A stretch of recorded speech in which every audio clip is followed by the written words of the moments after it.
प्रकाश और राकेश बहुत अच्छे दोस्त और पड़ोसी थे। उन दोनों की परिवार में भी बहुत अच्छी संबंध थे। अरे कविता, आज रात तुम भैया और राहुल को लेकर मेरे घर डिनर के लिए आना। मैं आज राहुल की मनपसंद छोले भटूरे बनाने वाली हूँ। इसकी क्या जरूरत थी? मेरी राहुल को तो तुम बिगाड़ कर रखा है। मैं बिगाड़ूंगी नहीं तो कौन बिगाड़ेगा राहुल को? ऐसे इसको बिगाड़ना नहीं, लाड प्यार कहते हैं। तुम भी तो मेरी चिंकी को बिगाड़ के रखा है। ऐसे तो चिंकी है ही इतनी प्यारी, उसमें मैं क्या कर सकती हूँ। फिर रात को सब मिलकर खाना खाते हैं। बच्चे खाना खाकर खेलने लगते हैं। उन दोनों की बीच बचपन से ही गहरी दोस्ती थी। उन दोनों की ये दोस्ती देखकर उनकी घर वाले भी बहुत खुश होते थे। ऐसे ही कुछ साल बीत गई। समय के साथ साथ वो दोनों भी बड़े हो गए और उन दोनों की बीच प्यार हो गया। राहुल, तुम आगे की पढ़ाई के लिए जब दिल्ली चले जाओगे तो मैं यहाँ अकेले क्या करूँगी? चिंकी, तुम्हारी कॉलेज यहाँ पर है, पर मैं जो पढ़ाई करना चाहता हूँ उसके लिए मुझे दिल्ली ही जाना पड़ेगा। अगर मैं आगे की पढ़ाई नहीं की तो मुझे जब कैसे मिलेगा? और मैं तुम्हारा और मम्मी पापा का ख्याल कैसे रखूंगा? तुम चिंता मत करो, जब छुट्टी होगी मैं तुमसे मिलने आया करूंगा। उन दोनों की बातें प्रकाश और राकेश सुन लेते हैं। अरे पापा, हम दोनों तो ऐसे ही बात कर रहे थे। ठीक है, तुम दोनों घर आओ, बात करते हैं। उस दिन शाम को सब मिलते हैं। हम लोगों को तो पता ही नहीं चला कि हमारे बच्चे इतनी बड़े हो गए कि प्यार मोहब्बत की बातें कर रहे हैं। ऐसी बात नहीं है पापा, हम दोनों आप लोगों से बात करने वाले थे। कब बात करने वाले थे? तुम दोनों में शर्म नाम की चीज है या नहीं? तुम दोनों को एक कभी नहीं सोचा कि हम लोगों को ये बात बताई जाए? उनके पापा की बात सुनकर राहुल और चिंकी उदास होते हैं। अब तुम दोनों बस भी करो, बच्चों की जान लोगे क्या? क्यों दोनों को डरा रहे हो? अरे हम दोनों तो तुम दोनों की टांग खींच रहे थे, तुम दोनों के साथ मजाक कर रहे थे। हम लोग तो तुम दोनों की शादी बचपन में ही तय कर दिए थे, सिर्फ तुम दोनों के बड़े होने का इंतजार था। अब बोलो कैसे लगा हमारा मजाक? पापा, मैं आप लोगों की बात सुनकर तो डर गई थी। अब बोलो कब करोगे शादी? पढ़ाई तो बाद में भी हो सकता है। मैं तो चिंकी को अपने घर की बहू बनाने के लिए कब से इंतजार कर रही हूँ। चिंकी जैसी बहू मुझे और कहीं नहीं मिलेगी। अपने मम्मी पापा की बातें सुनकर राहुल और चिंकी शर्मा जाते हैं। कुछ ही दिनों में राहुल और चिंकी की शादी हो जाती है। सब अच्छा चल रहा था। राहुल और चिंकी अब एक साथ कॉलेज जा रहे थे। कुछ ही दिनों में उन दोनों की एग्जाम खत्म होते हैं और वो दोनों अच्छे नंबर से पास होते हैं। मम्मी पापा, चिंकी जल्दी आओ। क्या हुआ, क्यों इतना चिल्ला रहे हो? मम्मी पापा, चिंकी, एक खुश खबर है। मुझे दिल्ली की सबसे बड़ी यूनिवर्सिटी में एडमिशन मिल गया है। वो मेरा ड्रीम कॉलेज है और मुझे 2 दिन के बाद दिल्ली जाना होगा। उसकी ये बात सुनकर सब बहुत खुश होते हैं। अब तुम मुझे छोड़कर 2 साल दिल्ली जाओगे। मैं तो यहाँ अकेली पड़ जाऊंगी। तुम्हारा याद मुझे बहुत आएगी। अरे पगली, 2 साल तो यूं ही गुजर जाएंगे। तुम्हारी पास यहाँ मम्मी पापा सब है, पर मेरे पास वहाँ कोई भी नहीं रहेंगे। तुम चिंता मत करो, जब छुट्टी होगी मैं तुम लोगों से मिलने आया करूँगा। फिर 2 दिन के बाद राहुल दिल्ली चला गया। राहुल रोज रात को चिंकी और अपनी मम्मी पापा से बात करता था। जब कॉलेज की छुट्टी होती थी तब वो अपने घर आता था और सबके साथ टाइम स्पेंड करता था। ऐसे ही कुछ दिन गुजरते हैं। फिर एक दिन राहुल को चारू नाम की एक लड़की से मुलाकात होता है। धीरे धीरे उन दोनों में दोस्ती गहरी होती है और उनके बीच प्यार हो जाता है और चारू राहुल के साथ रहने लगती है।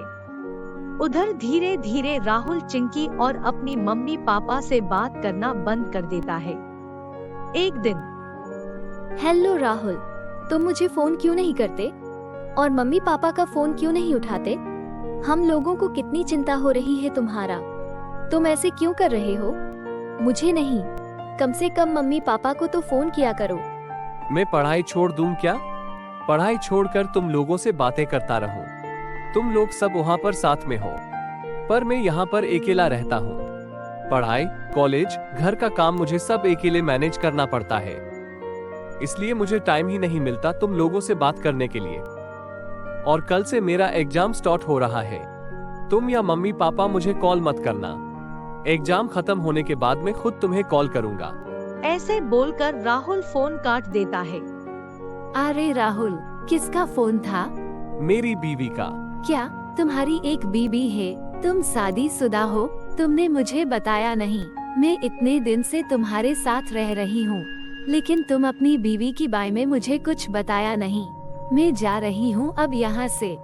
चारू, मेरी बात सुनो। ये शादी मेरी मम्मी पापा की मर्जी से हुई है। इस शादी से मैं खुश नहीं हूँ।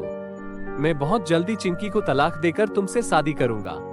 मेरी यकीन करो, मैं सिर्फ तुमसे प्यार करता हूँ। अगर मुझे चिंकी के बारे में तुमसे छुपाना होता तो मैं आज तुम्हें चिंकी के बारे में क्यों बताती? ऐसे बोलकर राहुल चारू को मना लेता है।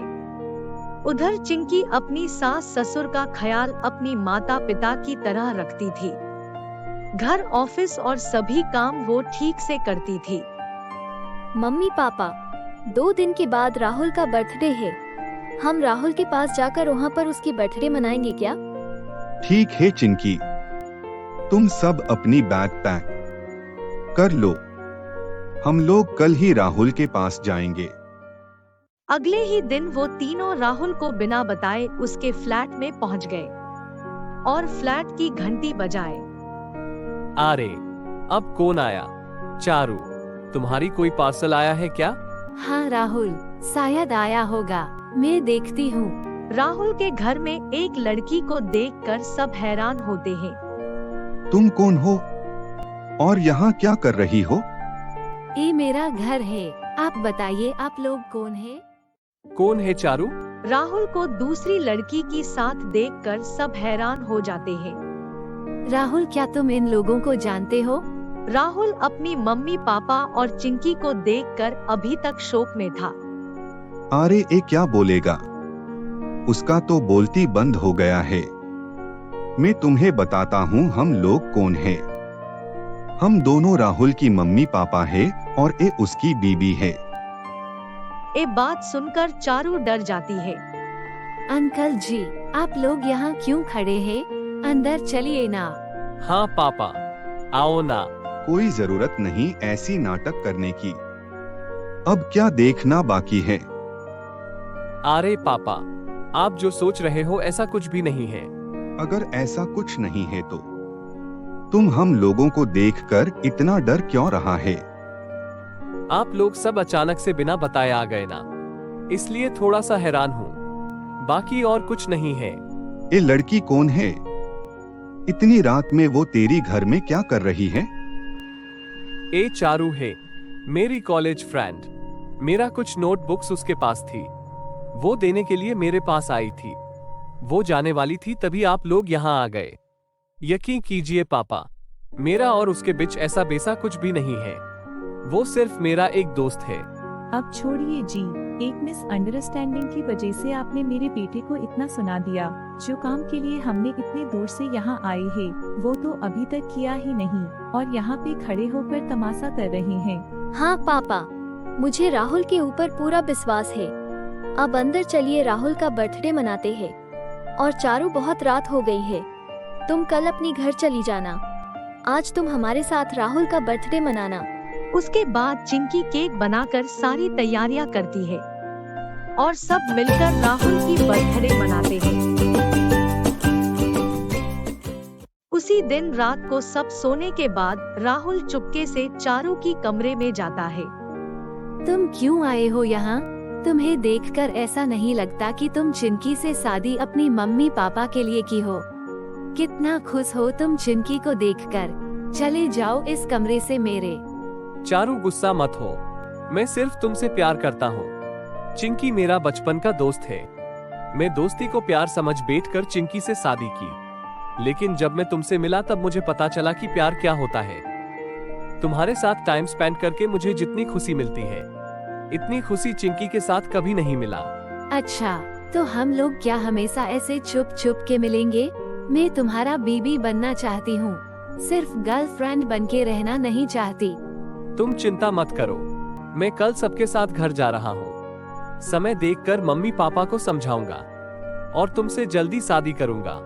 ऐसे बोलकर राहुल चारू की कमरे में सो गया। इधर सुबह होने पर जब चिंकी उठी तब वो राहुल को अपने कमरे में ना देखकर हैरान हो गई।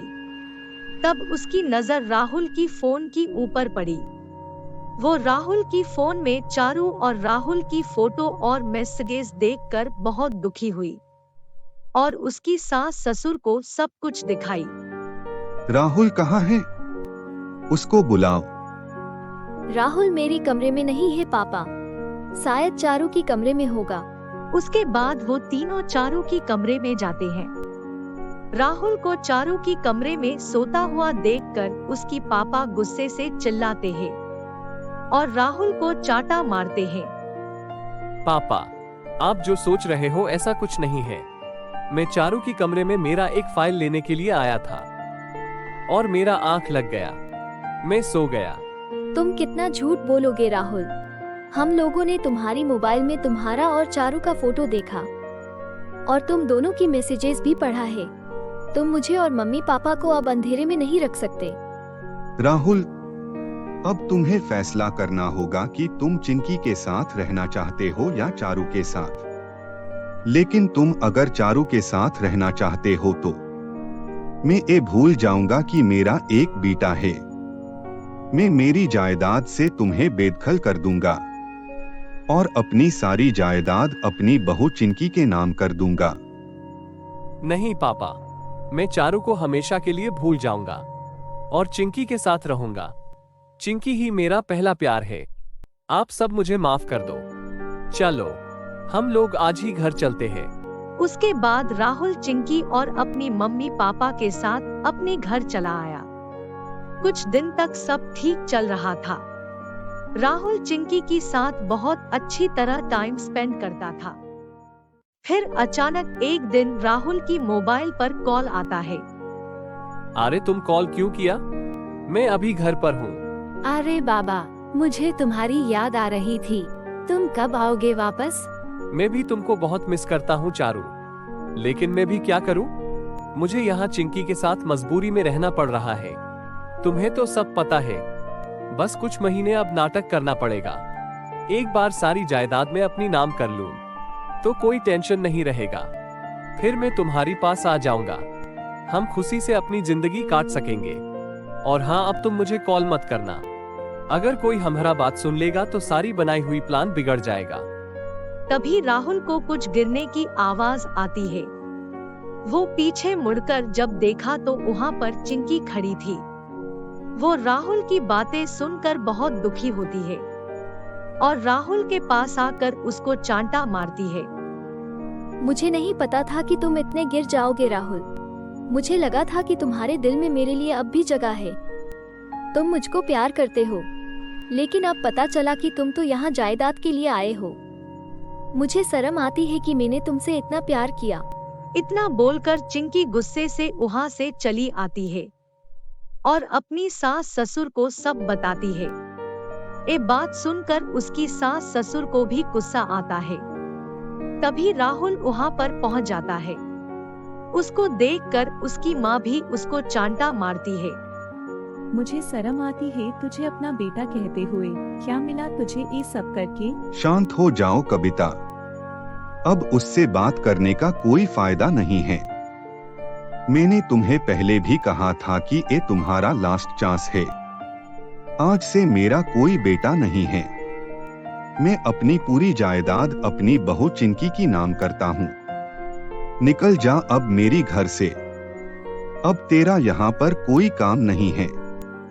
उसके बाद राहुल अपने घर से चला जाता है और वो चारू के पास चला आता है।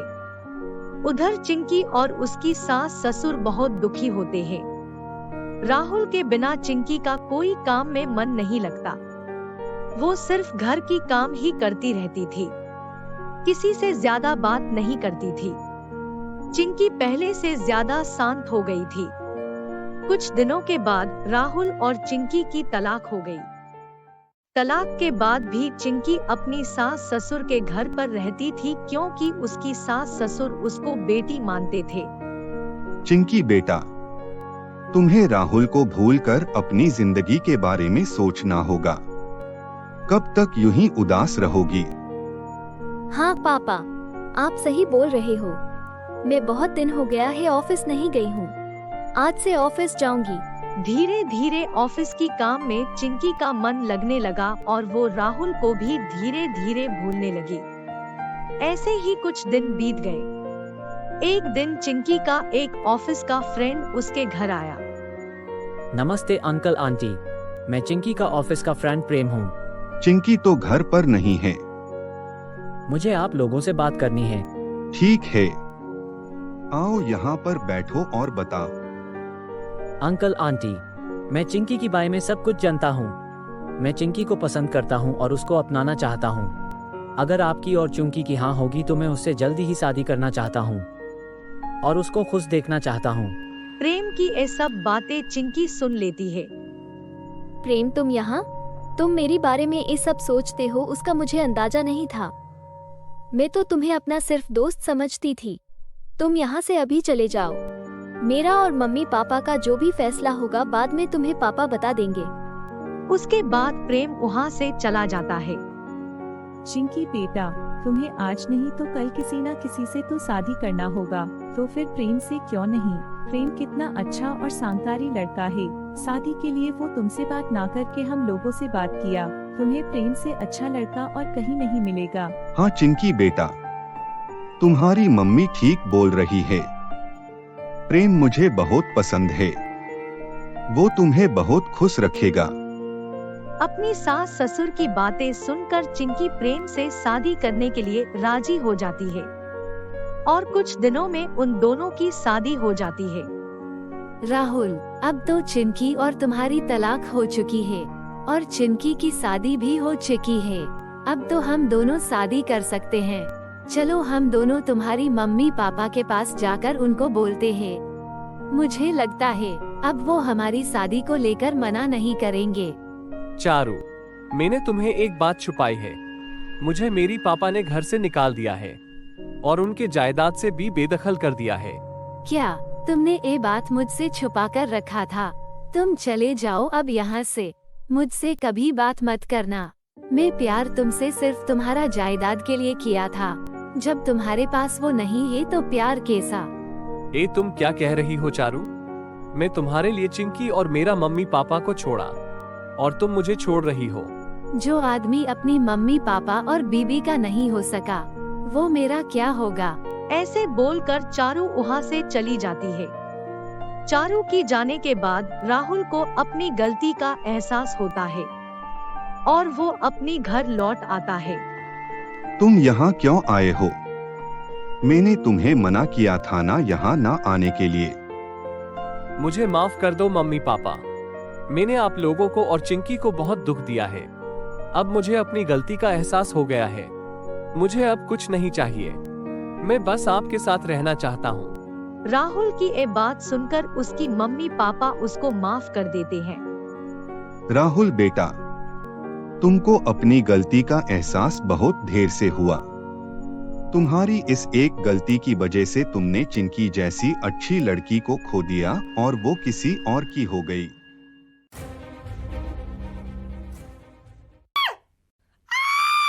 क्या कहा? अंधी लड़की? वो भी ऐसी अंधी लड़की जिसका 36 गुण में से 20 गुण हमारे आकाश के गुण से मिलने चाहिए।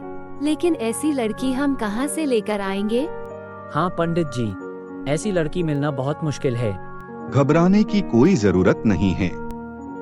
मैंने पूरी कुंडली देखा है, उसके ऊपर पूरा अभ्यास किया है और मुझे ऐसी एक लड़की मिल गई है। ये रही उसकी फोटो। रीना और गौतम मित्तल शहर की सबसे बड़े अमीर आदमी थे। उनका एक 24 साल का लड़का था जिसका नाम आकाश था। लेकिन आकाश की कुंडली में मार्केश दोष होता है और वो 25 साल का होने पर मरने वाला होता है। आपके बेटा आकाश को मार्केश दोष से ये लड़की ही बचा सकती है। इसके लिए आपको मुझे अच्छी धनराशि देनी पड़ेगी, तब जाकर मैं उस लड़की की माता पिता से बात करूंगा। आपको जितनी पैसे लेना है आप ले जाइए पंडित जी, पर आकाश को कुछ नहीं होना चाहिए। आकाश जब उस अंधी लड़की के से शादी कर लेगी, तब आकाश का मार्केश दोष उस आधी लड़की की सर पर चला जाएगा और वो कुछ दिनों में मर जाएगी। सही बोल रहा हूँ ना पंडित जी? एकदम सही बोल रहे हैं गौतम जी। उस अंधी लड़की का नाम गौरी होता है, जो शहर से थोड़ी दूर एक गांव इच्छापुर में रहती है। वो बचपन से ही अंधी होती है। उसकी माता पिता बहुत गरीब होते हैं। जब पंडित जी आकाश का रिश्ता लेकर आते हैं, तब वो दोनों बहुत खुश होते हैं। रीना भी वहां आई हुई थी। अरे ऐसा घर, इससे बड़ा तो हमारा नौकरियों का घर होगा, पर आकाश की जिंदगी के लिए हमें इस घर में रिश्ता जुड़ना पड़ेगा। ये रीना मैडम है, इनके बेटे आकाश का रिश्ता हम लेकर आए हैं। रीना गौरी की माता पिता से बात करके रिश्ता पक्की करती है। इस खबर को सुनकर गौरी बहुत खुश होती है। बचपन से ही मेरी बेटी गौरी कितने दुख सही है। डॉक्टर साहब ने तो साफ साफ कह दिया था कि या तो हमारी गौरी जीवन भर अंधी रहेगी, या तो फिर कभी भी उसकी आंखों की रोशनी लौट सकती है। हमेशा से हमें यही चिंता रहती थी कि हमारी गुड़िया रानी की शादी कैसे होगी, उससे कौन शादी करेगा। और आज तो देखो, रिश्ता आया है तो इस शहर की सबसे अमीर आदमी की बेटे का। माँ बाबा, मैं आज बहुत खुश हूँ। भगवान ने मेरी बात सुन ली। मुझे भी मेरा राजकुमार मिलने वाला है। आकाश दरअसल गौतम की दोस्त आदित्य की बेटी चारू से प्यार करता है। जब रीना शादी की बात आकाश से बोलती है, तो वो घबरा जाता है। मोम, आपको तो पता है कि मैं सिर्फ चारू से प्यार करता हूँ और उससे ही शादी करूंगा। ए कुंडली और ए मार्केश दोष सब बकवास है। मैं ए सब में नहीं मानता। ए सब फालतू है। ये कोई फालतू नहीं, ये सब सच है। हम जो कर रहे हैं वो तुम्हारा जान बचाने के लिए ही कर रहे हैं, ताकि तुम्हें कोई आंच न आए। आकाश बेटा, हम तुम्हारी और उस अंधी लड़की की शादी प्राइवेट में कराएंगे। ज्यादा गेस्ट को नहीं बुलाएंगे, सिर्फ हमारे घर की ही लोग होंगे। हम उस अंधी लड़की की माता पिता से कह देंगे कि नजर ना लगने के लिए हम ये शादी प्राइवेट में कर रहे हैं। और एक बार ये शादी हो जाए, उसके बाद हम वो लड़की को धक्का मार के हमारी घर से निकाल देंगे और तुम चारू से शादी कर लेना। रीना और गौतम की समझाने की बात आकाश शादी के लिए मान जाता है। चारू और उसके पिता भी इस बात के लिए सहमति देते हैं। लेकिन जब आकाश और गौरी की शादी होने वाली होती है, उस दिन अचानक से मीडिया रिपोर्टरों को इस बात की पता चल जाता है और वो लोग शादी को कवर करने के लिए उनके घर पहुंच जाते हैं। सो फाइनली गौतम मित्तल के बेटे और वन ऑफ यंगेस्ट बिजनेसमैन आकाश मित्तल की शादी हो चुकी है, वो भी एक अंधी लड़की से। सर, क्या आप बता सकते हैं? आकाश सर इतने हैंडसम और डेसिंग है, फिर उन्होंने एक अंधी लड़की से शादी क्यों की? शादी क्यों की? उसका मतलब क्या है? मैं गौरी से प्यार करता हूँ, इसलिए मैंने गौरी से शादी की है और अब वो मेरी बीबी है। सो प्लीज गौरी को अंधी बुलाना बंद कीजिए और यहाँ से चले जाइए। अपनी इज्जत बचाने के लिए आकाश को मीडिया के सामने झूठ बोलना पड़ता है, लेकिन गौरी मन ही मन आकाश की बातें सुनकर खुश हो जाती है। उस दिन रात को जब गौरी अपनी कमरे में सो रही होती है, तब हॉल में सब बैठे हुए रहते हैं। आकाश, तुमने ये क्या किया? अब हमारी शादी कैसे होगी? गौतम, ये सब क्या है? आदित्य, हमें सच में नहीं पता था कि मीडिया रिपोर्टर्स वहां पर कैसे पहुंचे।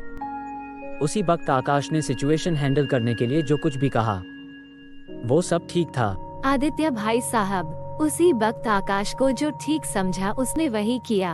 आप चिंता मत कीजिए, बस कुछ ही दिनों में तो ये अंधी लड़की मरने वाली है। उसके बाद आकाश और चारू की शादी करा देंगे। हाँ चारू डाले, बस कुछ ही दिनों की तो बात है, हम दोनों बहुत जल्दी ही शादी करेंगे। तब अचानक गौरी नींद से जाग जाती है और वो हॉल की तरफ आती है जहाँ पर वो सब बातें करते थी। एक किसकी आवाज आ रही है? कोई मेहमान आए हैं क्या? लेकिन इतनी रात में कौन आया है? सभी गौरी को वहाँ पर देखकर चौंक जाते हैं। अरे गौरी बहू, तुम यहाँ पर आओ, यहाँ पर बैठो। नहीं मम्मी जी, वो मैंने हॉल में से किसी की आवाज सुनी, इसीलिए यहाँ पर चली आई। कोई आया है क्या? हाँ गौरी बहू, मेरी सहेली की बेटी आई है, बस उसी से हम लोग बातें कर रहे थे। Hi Gauri, I am really very very sorry कि मैं तुम्हारी और आकाश की शादी में पहुँच नहीं पाई। कोई बात नहीं, आप आए इतना ही बहुत है। उस रात गौरी को सब जैसे तैसे कोई शक होने नहीं देते। अगले दिन आकाश और गौरी जब एक साथ कमरे में होते हैं, तब आकाश जी, जब से हम दोनों की शादी हुई है, तब से आप 2 मिनट भी मेरे साथ बैठे नहीं। कुछ समय मेरे साथ बैठिए ना, मुझसे कुछ बात कीजिए ना। एक्चुअली गौरी, मैं भी तुमसे बहुत सारे बातें करना चाहता हूँ, पर क्या करूँ, मेरा एक मीटिंग है और मैं मीटिंग के लिए लेट हो रहा हूँ। कोई बात नहीं आकाश जी, मैं रात तक आपका इंतजार कर लूंगी, आप जाइए। फिर आकाश चला जाता है। वो चारू के साथ घूमने जाता है। गौरी मानो मीरा की तरह अपनी कान्हा का इंतजार कर रही थी, पर आकाश हमेशा बहाने देकर गौरी को झूठी उम्मीदें और आश दे रहा था। एक दिन जब आकाश का बर्थडे थी, तब वहाँ पर सब मौजूद होते हैं। तब पार्टी की बीच में आकाश और चारू बंगलों की टेरेस में जाते हैं और वहाँ जाकर, चारू बेबी, आज तो मेरा बर्थडे है और इस बर्थडे में तुम मुझे बर्थडे गिफ्ट नहीं दोगी? Birthday gift? कौन सा बर्थडे गिफ्ट? ज्यादा नखरे करने की कोई जरूरत नहीं है, वरना मुझे बर्थडे गिफ्ट लेना बहुत अच्छी तरह आता है। अच्छा जी, तो लेकर दिखाओ। चारू हंसते हंसते दौड़ने लगती है और आकाश उसके पीछे पीछे भागता है। चारू, रुको तो बेबी। तभी अचानक से गौरी टेरेस में पहुंच जाती है और वो चारू और आकाश के हंसने की आवाज सुन लेती है। ये आवाज तो आकाश जी की है, लेकिन उनके साथ ये लड़की कौन है? पकड़ लिया, अब भाग कर देखो मेरी चगुल से। अच्छा बाबा, ले लो अपनी बर्थडे गिफ्ट। और दोनों एक दूसरे की साथ रोमांस करने लगते हैं। तभी गौरी वहाँ पर आ जाती है। गौरी को देखकर दोनों हैरान होते हैं। आकाश जी, आपके साथ कौन है? आप किसके साथ इतने जोर से हंस रहे हो? गौरी, मेरी बचपन का दोस्त आई है, हम बस गपशप कर रहे थे, तुम भी आओ ना। गौरी, तुम भले ही अंधी हो, लेकिन तुम रूप रंग में बहुत ही सुंदर हो। थैंक यू दी। और एक बात दी, आपकी आवाज तो हुबहू माँ जी की सहेली की बेटी की तरह है। ये कैसे हो सकता है?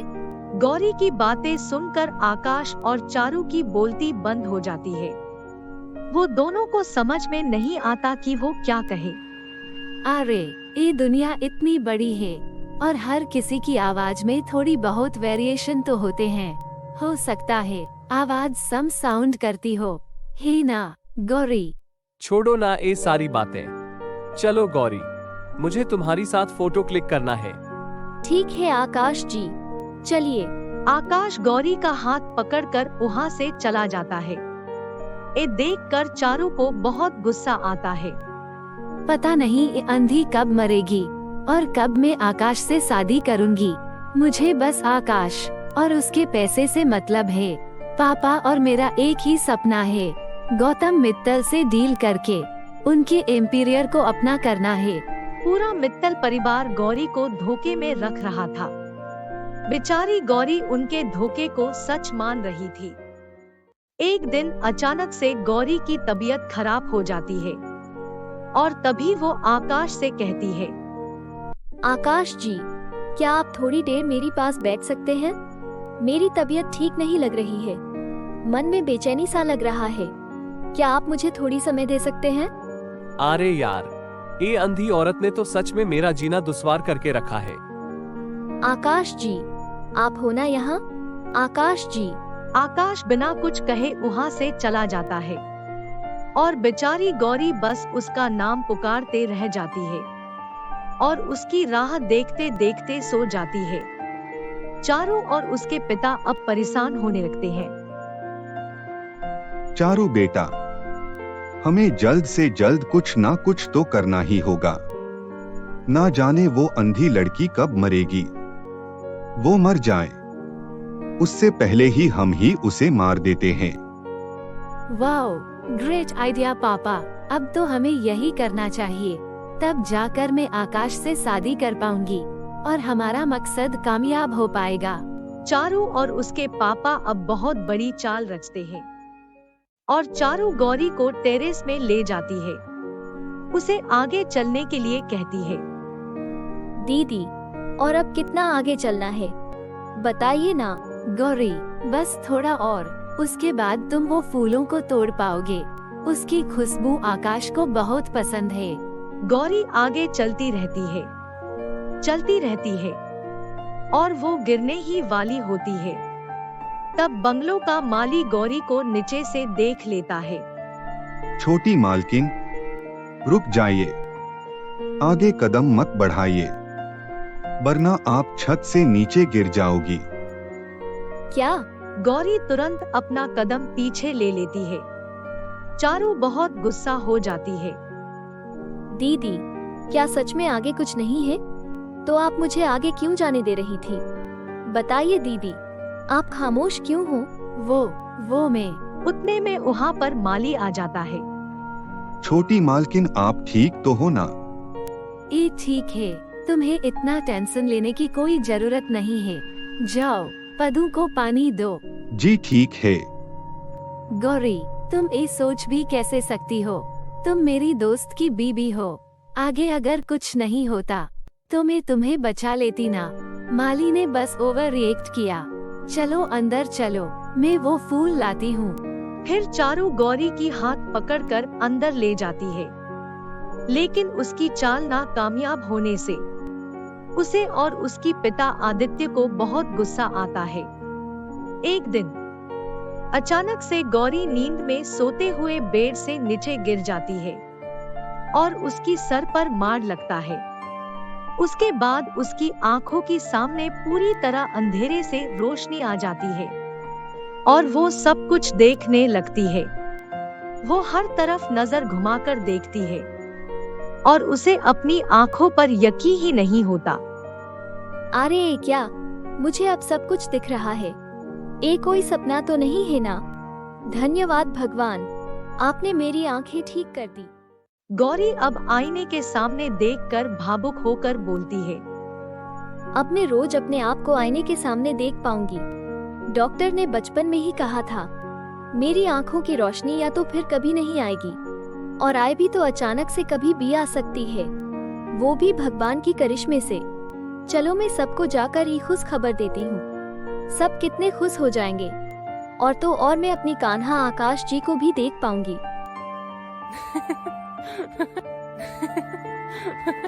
खुशी से मारे गौरी अपनी आंखों की रोशनी वापस आने की खबर सबको बताने के लिए जाती है, लेकिन वो वहां जाकर देखती है कि सब एक दूसरे के साथ बातें करते होते हैं।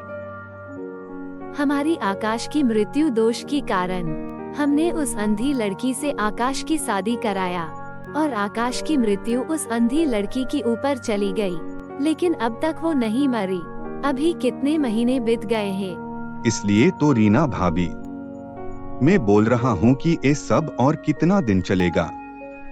आकाश और चारू एक दूसरे से कितना प्यार करते हैं। अगर वो गौरी नहीं मरी तो क्या ये दोनों कभी शादी नहीं कर पाएंगे? मुझे भी उसके साथ रहने के लिए घुटन जैसा लग रहा है माँ। पता नहीं कब उससे छुटकारा मिलेगा। आकाश बेटा, अब कुछ दिन और तुम्हें इंतजार करना पड़ेगा। इस साल की खत्म होने से पहले वो अंधी मर जाएगी और इस साल की खत्म होने में अब 3 महीने ही बाकी है। अपने साथ हुए इतने बड़े धोखे के बारे में जानकर गौरी की दुनिया उसकी पैरों तले जमीन खिसक गई हो। अपने साथ हुए इतने बड़े धोखे के बारे में जान जिस आकाश को वो अपनी कान्हा समझ के प्यार कर रही थी, वो तो कभी उससे प्यार किया ही नहीं। और जिस परिवार को वो अपना समझ रही थी, वो परिवार तो उसकी मौत का इंतजार कर रही थी। गौरी की आंखों से आंसू की धारा बहने लगी। इसका मतलब मेरे अंधे पैन का इन सब ने फायदा उठाया, मुझे इतना बड़ा धोखा दिया। और मैं क्या सोचती रही, मेरे साथ ऐसा क्यों हुआ भगवान, क्यों हुआ? गौरी उस दिन किसी को कुछ नहीं कहती है। अगले दिन घर में पूजा होती है। तभी ऊपर की फ्लोर पर बड़े बड़े बर्तनों में सारा खाना बन रहा होता है। गरम तेल में हलवाई जलेबियां तल रहा होता है। तभी अचानक से वो गरम वाली कढ़ाई को धक्का लग के वो नीचे गिरने वाली होती है। और तभी उस जगह पर आकाश खड़ा होता है। गौरी ये सब देखकर जोर से चिल्लाती है, आकाश जी! वो कढ़ाई आकाश के ऊपर गिरे उससे पहले ही गौरी वहाँ पर पहुँचती है और वो उसे धक्का मारती है। दोनों एक दूसरे की ऊपर गिरते हैं। वो प्यार भरी नजरों से एक दूसरे को देखते हैं। आकाश बेटा, तुम ठीक हो ना? हाँ माँ, मैं ठीक हूँ। तुम लोगों को ठीक से काम करना नहीं आता क्या? अगर मेरे बेटे को कुछ हो जाता तो मैं तुम लोगों को नहीं छोड़ता। सब लोग देखकर हैरान होते हैं कि गौरी की आंखों की रोशनी अब वापस आ गई थी। गौरी, तुम्हारी आँखों की रोशनी वापस आ गई? हाँ दीदी, मैं अब सब कुछ देख सकती हूँ। मेरी आँखों की रोशनी वापस आ गई है। मेरी आँखों को यकीन नहीं होता कि तुम देख पा रहे हो। चलो अच्छा हुआ, हम सब खुश हैं ये सब देखकर। कंग्रेचुलेशंस गौरी। उसके बाद पूजा में आकाश और गौरी एक साथ बैठते हैं। पूजा खत्म होने के बाद अचानक से गौरी सबको कहती है, मैं आप लोगों को कुछ कहना चाहती हूँ। मुझे सब कुछ पता चल गया है। अब आप लोगों को कुछ छुपाने की जरूरत नहीं है। क्या बताना चाहती हो तुम सबको गौरी बहू? क्या पता चल गया है तुम्हें? सब लोग बहुत डर जाते हैं क्योंकि उनको लग रहा था कि गौरी को उनके बारे में सब पता चल गया है। यही कि आप लोगों ने मेरे लिए एक सरप्राइज प्लान किया है। मेरी आँखों की रोशनी लौट आई है, इसी खुशी में। है ना मम्मी जी? हाँ गौरी बहू, हमने ही ये सरप्राइज प्लान की है ताकि तुम्हें अच्छा लगे। गौरी बहू, तुम्हें जल्दी से अपनी काम खत्म करके शाम को पार्टी में भी आना है। जी पापा जी। कुछ समय के बाद आकाश चारू और रीना के पास आता है। मोम चारू, ये पार्टी आप लोगों ने क्यों रखी है? वो भी उस लड़की के लिए। आकाश, दुनिया की नजर में गौरी तुम्हारी पत्नी और मित्तल परिवार की बहू है, इसीलिए ये पार्टी रखना बहुत जरूरी है। हाँ बेटा, चारू सही बोल रही है। ठीक है मोम, जैसा आप ठीक समझे। चारू बेटा, किसी को ये पता चलना नहीं चाहिए कि हमने ये पार्टी क्यों रखी है। हाँ पापा, आज पार्टी में कुछ ऐसा होगा जो किसी ने भी सोचा नहीं होगा। आज गौरी को मरना ही होगा। चारू और उसके पिता मिलकर गौरी को मारने की साजिश करते हैं। शाम को पार्टी में चारू की एक आदमी आता है और वो छुपकर गौरी के ऊपर बंदूक से शूट करता है, लेकिन गोली सीधा जाकर आकाश को लगता है क्योंकि वो अचानक से आ जाता है। आकाश जी, आकाश जी, उठिए, उठिए आकाश जी। वो नो, गोली गौरी को लगनी चाहिए थी, ना कि आकाश को। अब क्या होगा? आकाश को तुरंत हॉस्पिटल लिया जाता है और गोली उसकी कमर में लगी हुई होते हैं, जिसके कारण डॉक्टर उसको 3 महीने की बेड रेस्ट करने के लिए बोलते हैं। चारू, अब तुम्हें ही मेरे साथ यहाँ पर रहना होगा और मेरी देखभाल करना होगा। मैं अब कुछ नहीं जानता। हाँ चारू बेटा, आकाश को अब तुम्हारी मेंटल सपोर्ट की बहुत जरूरत है। तुम अब यहाँ पर रहकर उसका ख्याल रखना। नो रीना आंटी, इतने बुरे दिन भी नहीं आए हैं मेरे की। मैं प्यार की चक्कर में किसी की सुसु पोटी साफ करूं। मैं जा रही हूँ। चारू बेटा, सुनो तो, चारू, रुक जाओ तो बेटा। गौरी ये सब देख रही थी। चारू की जाने की बाद गौरी ही आकाश की ख्याल रखती है। दिन रात उसके पास बैठी रहती है। उसका सब कुछ गौरी करती है। अब आकाश धीरे धीरे ठीक होने लगता है, जिसके कारण धीरे धीरे आकाश गौरी को प्यार करने लगता है। आकाश जी, आप अब पूरी तरह ठीक हो गए हो, इसलिए मैं आज माँ बाबा से मिलने गांव जा रही हूँ। बहुत दिन हो गए हैं उनसे मिली नहीं। मैं कल वापस आ जाऊंगी। ठीक है गौरी, जल्दी आ जाना। अगले दिन आकाश एक गिफ्ट शॉप को जाकर गौरी के लिए एक गिफ्ट खरीदता है और एक फ्लोरिश की शॉप से एक गुलाब की फूल लेता है। आज मैं गौरी को बता दूंगा कि मैं उसे कितना प्यार करता हूँ।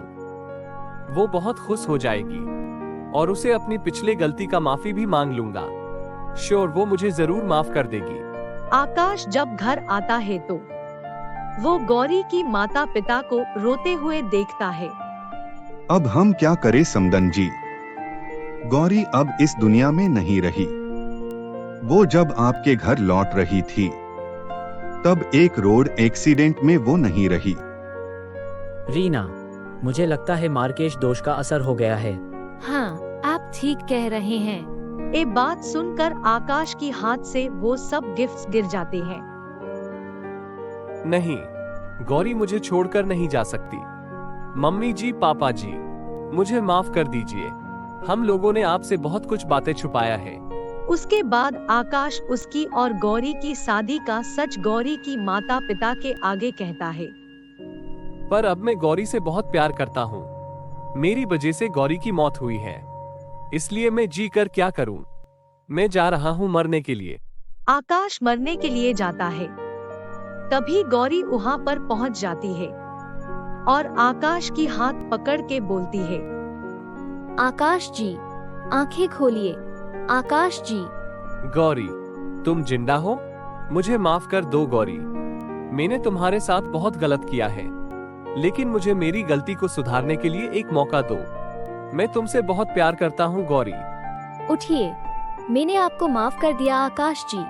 रीना और गौतम ने भी गौरी से माफी मांगे। गौरी और उसकी माता पिता इस सब नाटक केवल मार्केश दोष को झूठा साबित करने के लिए किए थे।